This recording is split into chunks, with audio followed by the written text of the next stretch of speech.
So we have a pretty fluid set list, and if we want to call some audibles and wing some stuff in and out of the set on a moment's notice, we will. Just based on audience reaction. If we're feeling something, and we go, you know what, fuck it, throw Bad Omen in, let's go.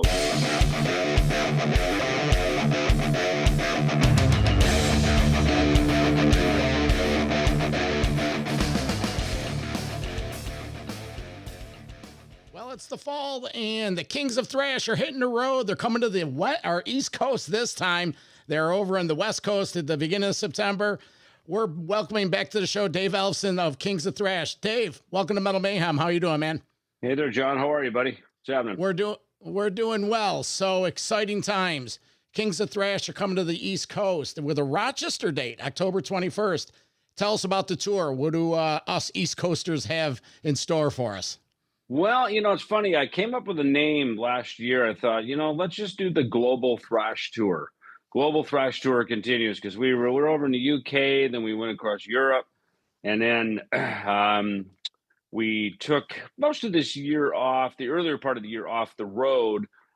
We cut a new track called Lockdown that we put out back in, I think, May or so on Cleopatra Records. So we put that out. So now we've kind of got this thing where we're writing some new material and also touring. And now the schedule's getting pretty full, really well into next year. So as we fired things up, like you said, we fired it up last month over on the West Coast. And then we're heading to Florida next week for 3 dates down there. And then we're heading your way. We're going to be starting up in Delaware, New Jersey, heading over across Pennsylvania, heading up to see you guys in Rochester. So looking forward to it, man. Haven't been up there in a minute. So definitely looking forward to getting back up there and rocking out with you guys. Any lasting memories of Rochester, New York? You've played many of our smaller clubs. Sure. Share any memories? Well, look, the Penny Arcade, of course, is the one, right? I remember, playing that. It's so funny. I remember talking to John from the Goo Goo Dolls, and he was saying how because we came through there, Megadeth and King Diamond, and we played the Penny Arcade, and he was telling me a story. John Resnick, he was telling me a story about he and their bass player Robbie, how they were so thrilled because they got to run the spotlight for King Diamond that night. Right? So so obviously you guys have Goo Goo Doll fame, you've got Talus, Billy Sheehan fame, you've got all kinds of great stuff, kind of, Buffalo, Rochester, just that whole neck of the woods up there is just this great sort of thread, the Man of War, so it's there's a lot of great, I don't know what you guys have in the water up there, but there's a lot of great stuff. I think probably for me, going to obviously the House of Guitars, man, we were there with Megadeth over the years. I've been there by myself with Jackson Guitars doing a clinic. It hasn't changed a bit, and yet it's still there. They do what they do. They love having us in there, and there's a lot of my own personal history in there, just with autograph stuff and everything. So it's a good trip down memory lane. They're celebrating their 60th year. It's unbelievable. And Dave, I swear to God, I grew up at that joint. I'm sure there's some Kerangs that are still in the back. Hidden in the magazine section. Yeah. But well, I mean, let's talk about thrash. I mean, look, Metallica recorded Kill 'Em All up there, kind of in your neck of the woods, right? I mean, that's so. I mean, you're kind of back to the epicenter. Everybody gives Bay Area, L.A., New York, New York City, but it's like, okay, let's get out into the more rural areas. And I know because I grew up a rural kid in Minnesota, but it's like when you think about Kill 'Em All. I think the Rods, all these great records, from back in the day, we're all, from your backyard up there, man. Yeah, no, the I-90 metal pipeline, Alex down in Ithaca with Pyramid Sound. Testament's been up here. TT Quick recorded, of course, Metallica. Anthrax tried to come up and do some stuff, and they went to the studio and the board was gone. So, and this was after the Metallica, and it's all great stuff. And circling back to that King Diamond show, last time you were on the show, we shared some pictures of that in-store appearance, you and the guys at the old Lakeshore Record Exchange. Ron and Jackie Stein brought you guys in. Wow. Okay. All right. Yeah. I remember there was a show we did. I think it was on the Killing Is My Business tour, if memory serves right. So this would have been 1985. We started down in Baltimore, I think at Hammerjack. So it was Exciter was the headliner, Megadeth was the support, and we came through Rochester, and we played there. I don't know what the venue was. I don't know. I can't recall anything more about it. But do you have any memory of that? They may have been Art Stock's Playpen North. We had a location. You came on the Peace Sells tour. Technically, that King Diamond tour was it was the Killing tour because it was July of 1986, but the Killing or Peace Sells wasn't out yet. You're right. You're correct. Yeah. So maybe you're thinking of the Arcade was that time. And then next time you came up on Peace Sells, you played Art Stocks, and then you built the route. You and me got pretty good memories about all this stuff, right? And you're right. We had Peace Sells was we'd signed to Capitol Records. We'd given them the record. They were getting it set up. Our agent said, "Hey, King Diamond has gone solo for Merciful Fate." Of course, we were big Merciful Fate fans, so that was exciting. So it was basically, King.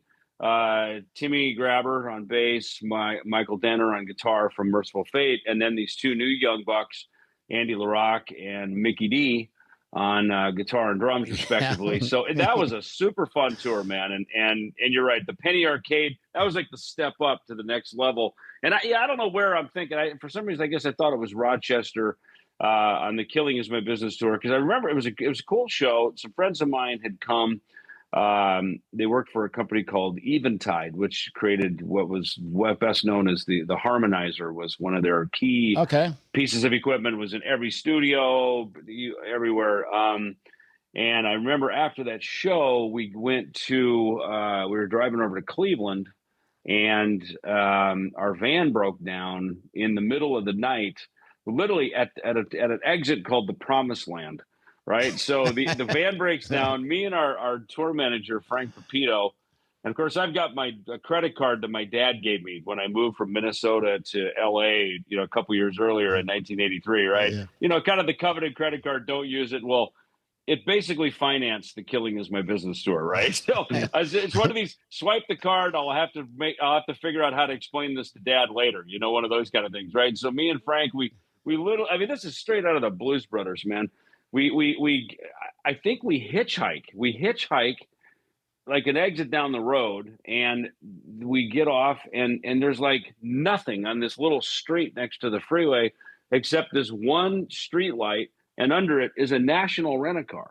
I mean, this is just like, we're on a mission from God, right? Yeah, you know what I mean? Just like so we swipe the card, get the car, go back to the van, pick everything up.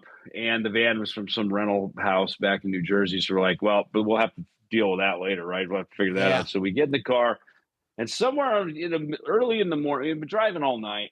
We swap drivers. Gar's now behind the wheel, our drummer Gar. And, Gar's was not like this road warrior kind of guy. He was pretty chill, lackadaisical, have a cigarette hanging out of his mouth, driving, right? And so we're all packed in, we're tired. He turns around.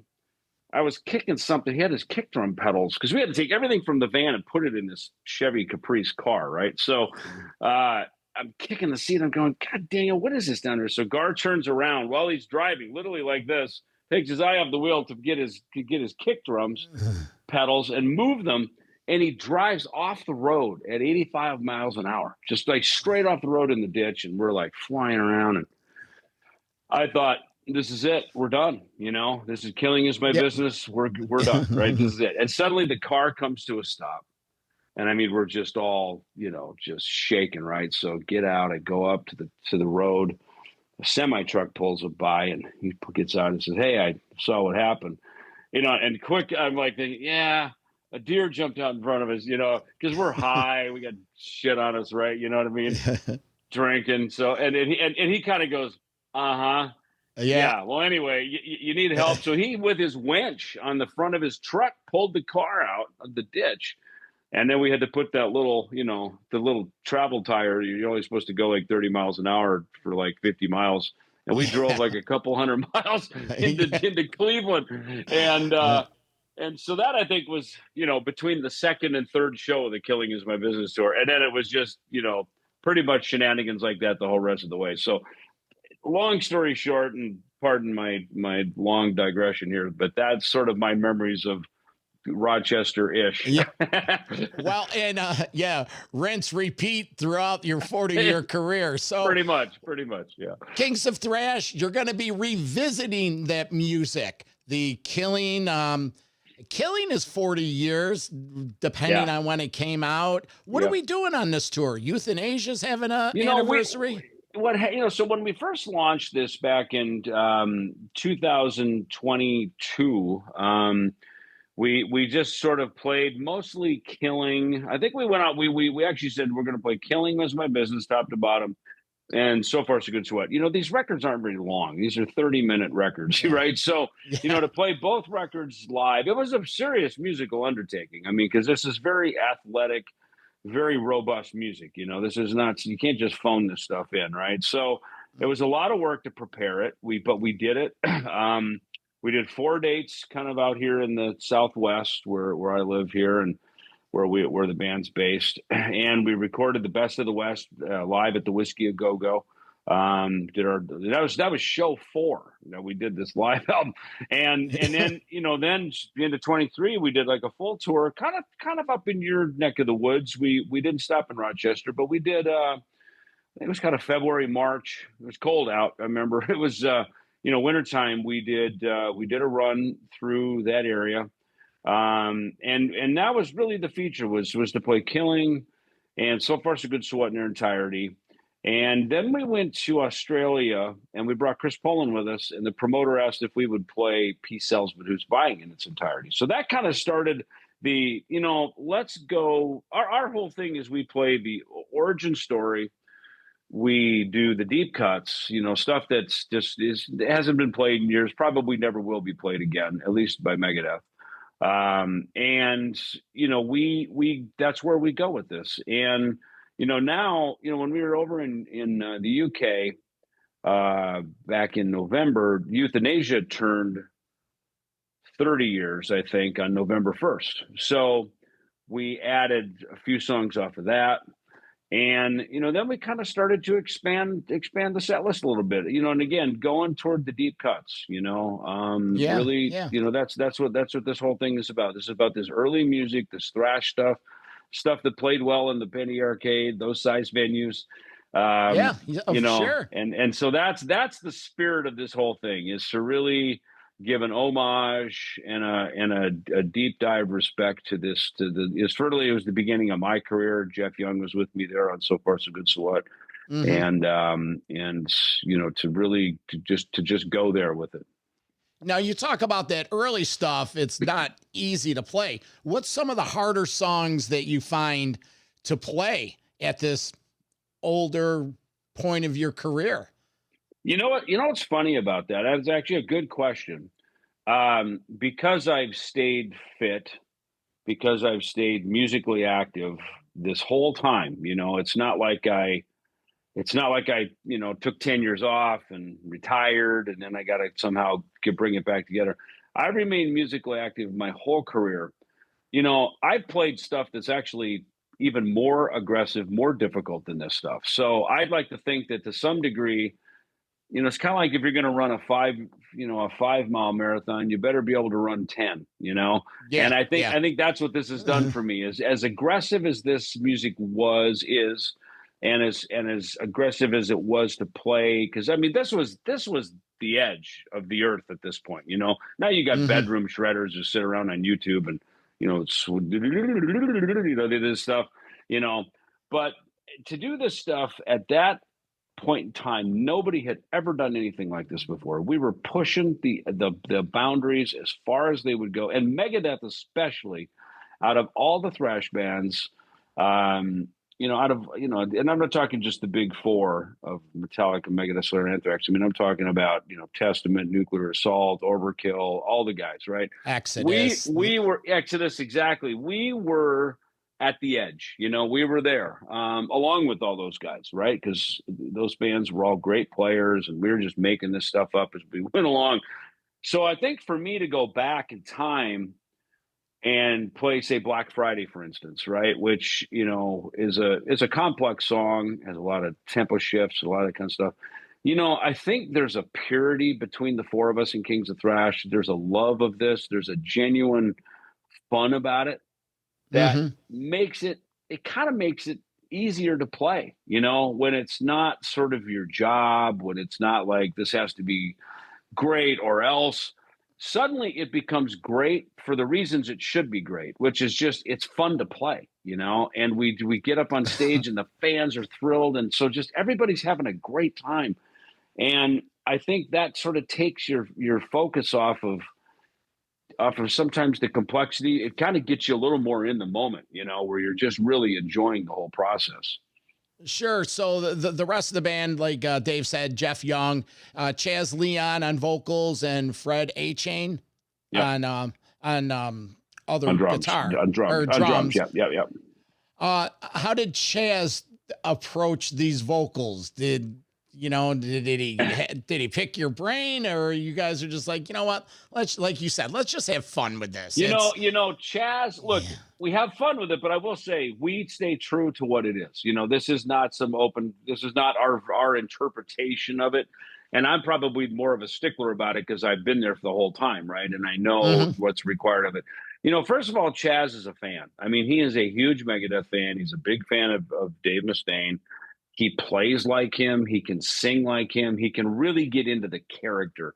Because when you get on stage, you're not just playing the notes. You really have to get into the character. You're like an actor. You have to really, as we call it, get your game face on. You really have to get into the character of the performance. And it's just so natural for him. And Fred is just a beast of a drummer. I mean, you can throw anything at this guy. He's great in the studio. He's great on the stage. He's from Peru. So by nature, Latin America, just in their heart, they seem to fundamentally understand this music without even thinking about it. Oh, sure. That you must have a blast touring down there. It's a whole different, we hear it time and time again, speaking with the musicians. Once you get over there, it's totally a different ball game. Yeah. Let's see.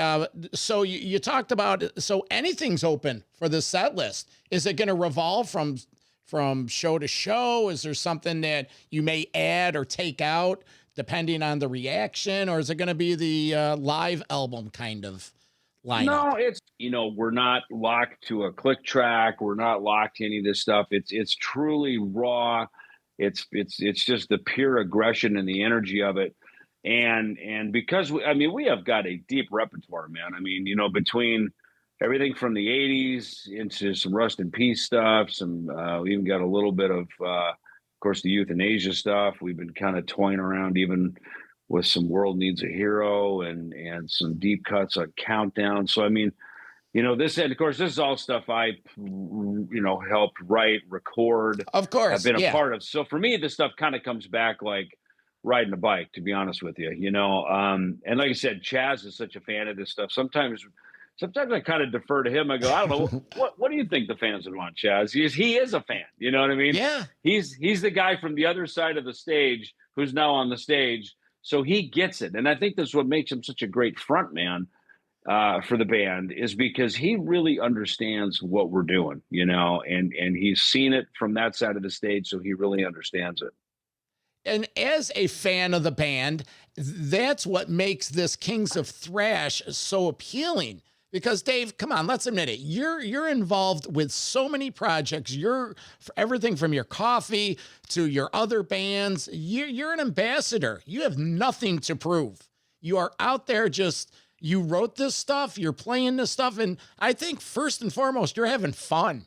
You're having fun doing this. So we as fans, as a fan of all your bands for all these years, I'm really looking forward to it. Just like you said, who knows? Maybe you'll break out a deep chestnut. Maybe, maybe Chaz will be like, we're looking forward to that. Yeah, it's really fun, man. It's just the whole experience of it. And yeah, so look, the set list will be what it is in Rochester. I can't even tell you because we don't know. So we'll all find out together. Now, how do you make the set list? Do you everyone bring 4 or 5 songs, or because you say it's deep cuts? Are there any songs you feel you have to play, or anything's on? If anything, I feel we have to play the deep cuts. You know what I mean? Yeah, it's like yeah. we don't play Symphony of Destruction, and it's not to say one day we might not, but it's like that's in this sort of mainstream Megadeth set. I mean, look, we have Wake Up Dead and Peace Cells in there, but that's because they were part of the '80s with the Peace Cells album. Sure. Again, to me, I think a real crowning victory for me was once we put Black Friday in the set, because I know that is the crown jewel, and people had been asking Megadeth to play that for years. And I remember we were on the Dystopia tour. We were in Europe. We were working on, management was really pushing us to get some deep cuts in there, and I was all about it. So I was sort of working, on the sidelines and behind the scenes, helping get these songs prepared. And, I remember we were supporting Judas Priest, and I finally got Black Friday so basically in the workings of the set. Right. Yeah. And then it never happened. We never took it to the stage. We just never did it. And to me, it was just, it's just like, that is just one of these deep cut crown jewel songs. So for me, with Kings of Thrash, to go back and play all this stuff. In fact, the very first show that we ever did, the Ultimate Jam Night out in that's at the Whiskey in Hollywood, and it's run by Chuck Wright from Quiet Riot, runs it, and they put up a tribute it was one of their jam nights. They said, we're going to do a tribute to the Big Four, and Jeff Young had been involved in that on a Van Halen night and a Randy Rhoads night. So he calls me, he goes, dude, why don't you and me jump up and play a couple of Megadeth songs? It said it'll blow people's minds. And I said, I'll book the ticket now. I'll be right over. However, we have to play Mary Jane, because that song hasn't been heard. I think the last time Megadeth played that was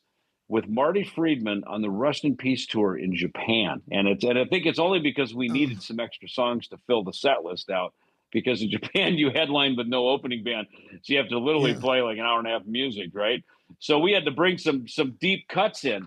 And I think that's the last time we ever fucking played that song. So for me and Jeff Young, who was on that track with me, to get up and play In My Darkest Hour, which he has great parts in that, and Mary Jane, to me. And then once we did it, and Chaz, it turns out they picked Chaz to be our singer, because he's in this Megadeth tribute band called Woke Up Dead, and I'd actually jammed with Chaz at I did a book signing for my More Life with Death book down at Warwick Books in La Jolla, California, and out on the sidewalk they had Chaz's band Woke Up Dead. They were outside jamming Megadeth songs to get a crowd in, and there's this huge crowd. So I walked outside, I picked up the bass, and I started jamming with Woke Up Dead, and it was like that YouTube video.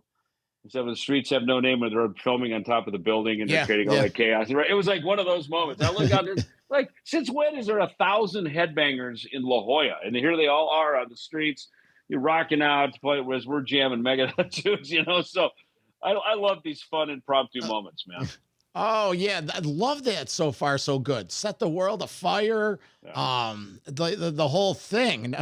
I do a live radio show. That's another song, John. That is another one that I think I felt really good about getting in the set. That was the very first song Dave wrote after Metallica. It was the very first song I ever heard him play for me and my friend Greg Hanavit when we first met him. And this is before there even was a Megadeth, right? And then we put the band together. And so for that song is the downbeat of where this whole thing began with everything that's known as Megadeth, so that was another one that was important to get in the set.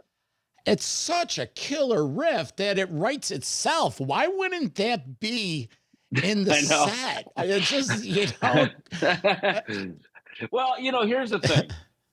certain songs respond well live, and others they just don't. The Conjuring is one of those songs. It's a great song, and compositionally, it's a masterpiece of a song, right? The parts, the composition, the performances. Yet you play it live, and after you kind of get into the verses and kind of into the middle back end half of the song, it kind of just goes a little flat, and it goes a little over people's heads because you really have to listen to it, And Yeah. when you're playing a crowd, everyone likes a kick drum, they like, we're not gonna take it. They like anthems, you know what I mean? Yeah. It's the concert thing. And and look, writing an anthem is not easy. You know what I mean? So, that's why for Megadeth, to write "Say Angry Again" and "Symphony of Destruction" and these more simple kind of anthem songs, that was not easy for us to do because we were writing "Holy Wars" and "Hangar 18" and these way more complex.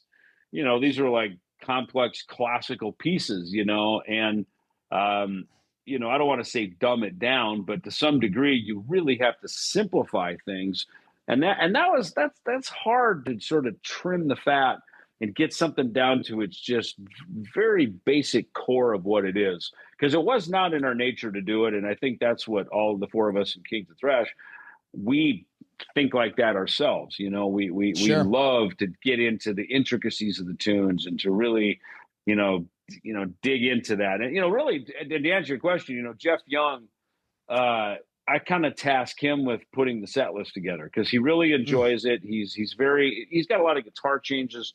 He thinks musically. He goes, this song ends on a D. Then that way we can go right into fucking Rattlehead, which is in D. You know what I mean? He thinks about musical transitions as well, which I really like. And I like everybody to feel like they're a part of this and everybody has a say in this, Last suggestion or question about set list, Devil's Island. That's a Sure, why not? I love that song. Why not? All right. So, listeners, as you can see, anything's on the table. We're excited about what could possibly be played. Let's see. Now, how long are you playing? How long's the set? The set list, it somehow always turns out to be about a good 90-minute set. I think we have Gravel opening. We've got Red Devil Vortex. And then so I don't know if the promoter has some other local bands on the bill, but look, it's a long night of music regardless, so it just with solos and extended intros and outros and everything else that we do, it seems like an hour and a half tees up pretty easily. Well, we're running a contest here at Metal Mayhem ROC. Listeners, all you have to do to get yourself, we're giving away 2 pairs of tickets. Get up to our website, metalmayhemroc.com, sign up for the newsletter. And lately, this week, we're giving away the Megadeth or the Kings of Thrash tickets. A couple weeks ago, it was Acid Bath. They played Syracuse. And whenever we get some of this stuff from the record labels, we pass it along to them. So again, metalmayhemroc.com, sign up for the newsletter, and we'll be drawing that. Hey, Dave, one couple quick parting questions. Monday will be the 5-year anniversary of the passing of Eddie Van Halen. And one of my favorite of all time. Can you share any reflection on Eddie? Ever hang out with him extensively? Ever play with him? I remember God, what a moment, right? So where were you in the world when Ozzy died? Where were you in the world when Eddie Van Halen died? Where were you in the world when, you know what I mean? There's just our icons, because our icons are leaving us. You know what I mean? The icons are and now there's new ones coming up the ranks, of course, like there always will be. But for guys, of our age, some of these guys, and I felt like Eddie, man, he definitely left us way too soon. I was literally sitting at my kitchen table, and I saw Wolfgang posted on Instagram. He said, he basically, whatever his post was, I'm gonna miss you, Pops, blah blah. I was like, holy shit! I texted immediately. Jack Fender's here in town by me in Scottsdale, so Jackson Guitars, EVH, all his guitars and amps are made by Fender. So I texted the gang up there because I know they were very tight with Eddie, working with him on his gear. And they're just like, yeah, we're speechless. We can't even believe it, it's interesting. When I got on the Mega Cruise, which would have been in 2019, literally right as I got on the boat, so it's October 2019, I guess, I saw a post come through from David Lee Roth where he goes, Van Halen is over, right? And then immediately in that moment, I went, this can't be good for Eddie. Whatever's going on, it just can't be good, Yeah. My only experience with Eddie was when I was doing artist relations for Peavey, and I just started with them in it was my first NAMM show with them in 2003. Megadeth was disbanded at this time. And they brought Eddie to the show. He had some new guitars they were rolling out. This is when his 5150 and his Wolfgang guitars were still with Peavey. And he came to the show. He was not in a good way. It was probably his absolute worst, actually. And Yeah. I just said, hey, Eddie, it's David Ellefson from Megadeth, and I'm doing artist relations for Peavey right now, blah, blah, blah. So it was a quick exchange. I felt really bad for him, having been down some of those roads myself, with that way of life. So I was glad to see he got cleaned up and he got everything together. And of course he ended on top. He looked great. He played great. He sounded great. Things were good with him and his family and Wolfgang and just everything about it. So to me, it was a success story, seeing from kind of the ashes to which he rose from, which was great. So, to me, I kind of look at that as a victory story. You know what I mean? Yeah. It was a brief moment, but that's the moment I had, Dave, the one thing you've said throughout this interview is, I think first and foremost, you're a fan and you're just a kid from Minnesota. You just followed your dreams and you made a career of it, a great career of it. Let me ask you quickly, you find yourself at the Back to the Beginning show this summer, and I've read interviews and seen interviews where you've shared that you were overwhelmed. You were not in a bad way, but it was just like you couldn't believe what you were seeing and what you were involved in. And then a couple weeks later, Ozzy passes. Mm-hmm. Quickly, just wrap up, if you can, share something about that weekend that you could share with us, something cool. Well, I think what I felt about that whole thing is that all of us were fans. Every one of us were there, of fans of Ozzy, fans of Black Sabbath, and they were, like, these guys are the reigning heroes. They're the guests of honor. They're all of that, right? They are the royalty, and just all that it is, right?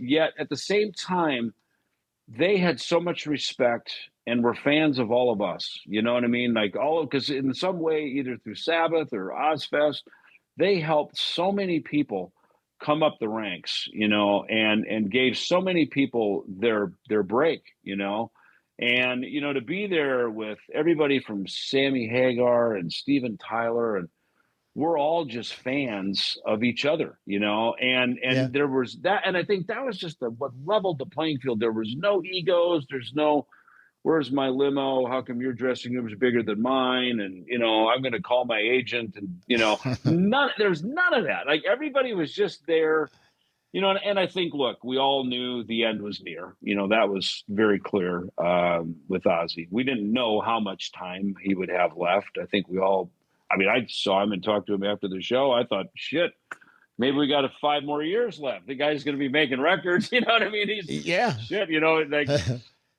so obviously the shock a couple of weeks later that was it, and he was gone. But, but I think, to sort of have the wake before the funeral was a brilliant idea. You know what I mean? And you think about it, like, why don't we do more of this where we celebrate someone's life with them while they're still with us? Because especially if the end is near, or health is deteriorating quickly, and sort of celebrate with them so that when they do pass, I think we all felt like we felt a little completed, like, hey, at least I got to say goodbye to the guy, or say hello to the guy. I got to talk to him. I got to be in the room with him.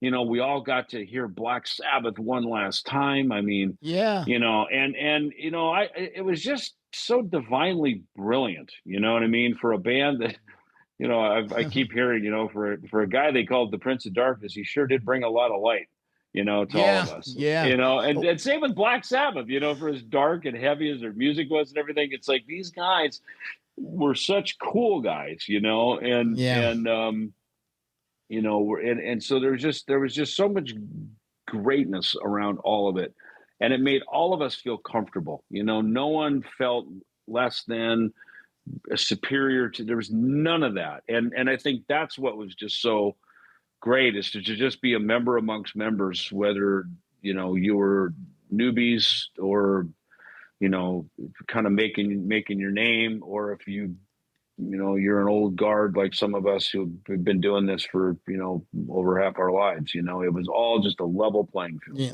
Like Lars said, it was like a high school reunion. How often do you and your contemporaries have a chance to be together, shoot the shit in an atmosphere? Now, you were there for 2 or 3 days, correct? Yeah, I was there almost a week. Yeah, by the time we got in there, we rehearsed. Got in, rehearsed. Then the next day, the other band rehearsed, and then there was Yeah. sound check. Yeah, so I mean, it was 4 days, 4 or 5 days, something like that. So, I mean, it was nice to be camped out up there, and to get Yeah. into town and see the murals and go to the bridge, and I went to the Ozzy Museum. And yeah, I mean, I I did all of it. I mean, I truly was a tourist. And look, I kind of had a similar experience with the Big Four when we did that in 2010, when Metallica had invited us, Slayer, Megadeth, Yep. Anthrax, to join them and do the Big Four. It was the same kind of feeling, I mean, here's Metallica, who, like Scott Ian said once in an interview, he goes, "We're all brothers. It's just that one of our brothers went off and became Microsoft." Meaning Yeah. Metallica, they just rose to such unbelievable heights. But yet here they are, with all that they had achieved and accomplished. They rolled out the red carpet for all of us to come into their realm, take this back up into the stadiums, and for all of us to celebrate together. And then they invited us on stage to jam, Am I Evil and all this stuff. So, Yeah. they Metallica, again, the heroes, the royalty that they are, they did the same thing for us. So I guess that was probably just one of probably many experiences that I've had like that. The Grammys are like this. There's I've been around some of this stuff like that, but it's and Metallica were raised well. They knew how to host an event like that in a very classy way. They do. We had a chance to have Kirk on the show. You mentioned Rochester and Kill 'Em All. Well, 2 years ago, we did a big recap show on it. I rounded up a lot of the guys that recorded the album. Andrew Robleski, the cat that said bass solo take one. I'm good friends with him. Nice. All the guys that were there. And we got in touch with Q Prime. They lined it up. But ever since then, Dave, we're part of the friends and family. We go see them. We buy tickets, but they give us the Snake Pit tickets if they can. They're friends and family. Everything they do is just top notch. So it doesn't surprise me at all about what you share about the Big Four. It's, they're down to earth. They're the biggest band in the world, but they are very down to earth. And there's a lot of pressure being Metallica. Don't think it's all rosy, man. They got hundreds of people, if not thousands, on their payroll. It's crazy. It's Microsoft of metal for sure. It is. I mean, like when you think about it, there's only a couple: Metallica, Taylor Swift, U2, Bruce Springsteen. You can basically list them on one hand. Trans-Siberian Orchestra. You know what I mean? There's one hand. They're in that echelon. You know what I mean? So and then to be metal dudes who are still just metal dudes. You know what I mean? Like that's why we needed one of those. Metal needed a Metallica to just sit on the throne and be the gods that they are. You know what I mean? Sure. You just got it. And again, Black Sabbath was that before them. I mean, look, on what show is Metallica third on the bill? And they were at Back to the Beginning, which just goes to show, their reverence, and they also understand, where they sat in the hierarchy, and who gave them their break, and Of where that course. all started. And I think that's really shows a real genuine humility, to do that. So just again, all around, all good.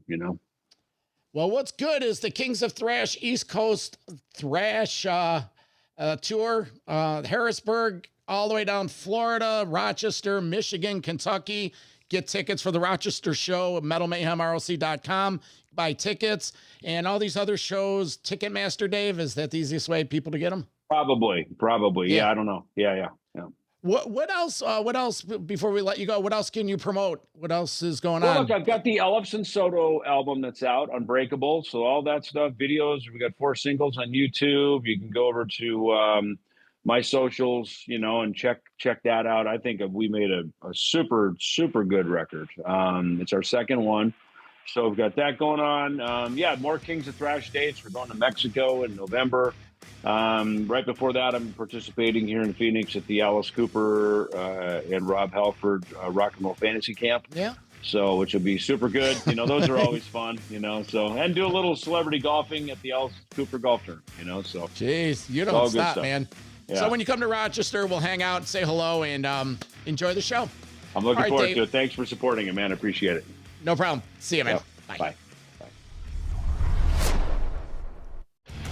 Metal for Life. Thank you for listening to Metal Mayhem ROC. Check out our website at metalmayhemroc.com for information on podcasts, archives, links to all our live radio shows, and all sorts of info. Please like, follow, and share with everyone, even your non-metal friends. And always remember to keep it heavy.